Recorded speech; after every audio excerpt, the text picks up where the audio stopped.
Welcome to Vedic Counsellor, where ancient Vedic wisdom meets modern scientific insight. All right, let's dive right in. Today, we're talking about a really powerful and honestly often misunderstood concept in Vedic astrology. It's called Visha Yoga. Now, that literally translates to poison yoga, which sounds pretty intense, I know.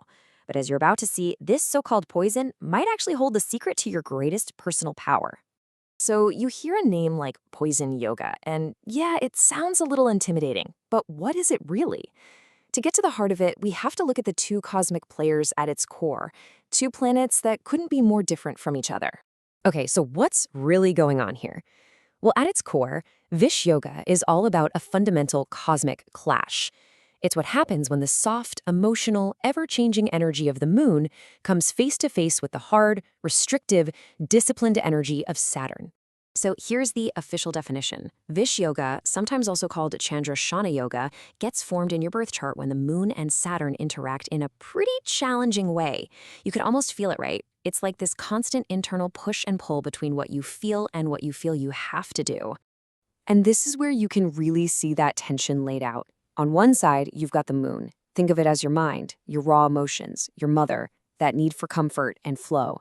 And on the other side, you've got Saturn, the planet of discipline, delays, reality checks, and karma.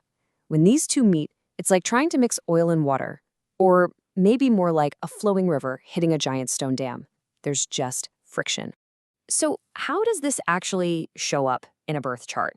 Well, the most powerful version is when the moon and Saturn are sitting right next to each other in the same astrological house. That's called a conjunction. But it can also form when they're aspecting each other, which basically means they're staring each other down from across the chart. And the intensity can get amplified if this combination lands in certain challenging houses, or if it also appears in a deeper, more soul-level chart called the Navamsa, which tells you this is some really deep-seated karmic stuff. Okay, so that's the astrology behind it. But how does this cosmic tension actually play out in someone's life? What does it feel like to live with this so-called poisonous combination of energies day in and day out? And this quote just nails the whole paradox of Vish Yoga. The poison part, that's the potential for emotional toxicity, that feeling of inner heaviness, pessimism, or sadness. But, and this is so important, that exact same pressure is what can forge incredible resilience and strength over time. It's a real trial by fire. So when this poison starts to seep in, it can show up in a bunch of different ways. On the mental health side, it can feel like a cloud of sadness that just won't lift, or a constant heavy heart. In your relationships, especially with your mother or your partner, it can create a lot of friction and misunderstanding. And in your career, it can feel like you're constantly hitting roadblocks, and success always feels delayed or just out of reach. Now, where this combination lands in your chart makes a huge difference. Think of your chart as a map. If Vish Yoga is in the first house, the house of your self and personality, it can show up as self-doubt. If it's in the fourth house of home and mother, it might mean a difficult home life. In the seventh house of marriage and partnership, you guessed it, potential turbulence. And in the 10th house of career, it could manifest as constant struggles with bosses or delays in getting recognized. But remember, that paradox we talked about? This is where the story flips. This is where the poison can actually become the cure. All that constant pressure can create some seriously profound wisdom and a deep spiritual connection. It forges mental toughness like you wouldn't believe. And success? Oh, it often comes, but it's not handed to you. It's hard-won, usually kicking in later in life, maybe after you turn 30 or 35. A lot of truly resilient leaders have this in their charts, you know? Their strength was literally forged in those fires.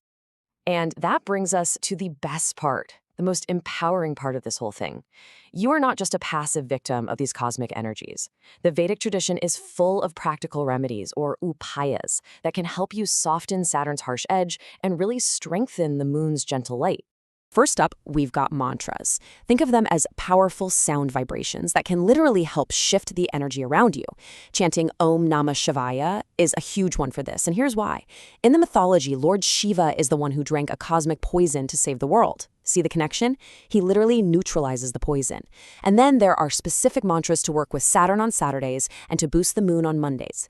But it's not just about what you say, it's also about what you do.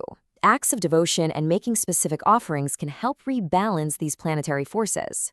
Worshipping Lord Shiva and Lord Hanuman is highly recommended.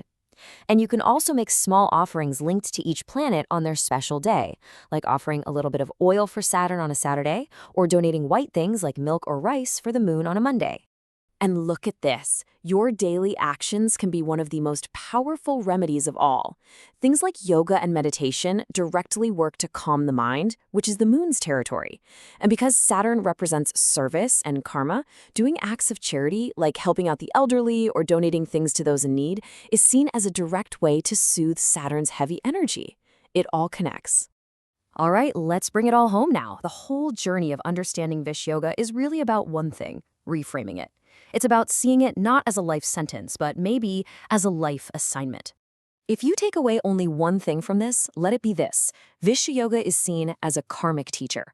It is not a curse. Its whole purpose is to make you confront your own inner poisons, your deepest fears, your negativity, your self-imposed limits, so that you can burn them away and emerge on the other side stronger, clearer, and way more resilient. So, by facing that emotional weight and those restrictions head-on, you're given this incredible opportunity to become a kind of alchemist, to turn that poison into your own personal power. It forces you to dig deep and find a strength you never even knew you had. So the real question isn't what this yoga does to you, but what it's challenging you to become. If you found this video helpful, please consider subscribing to the channel Vedic Counselor.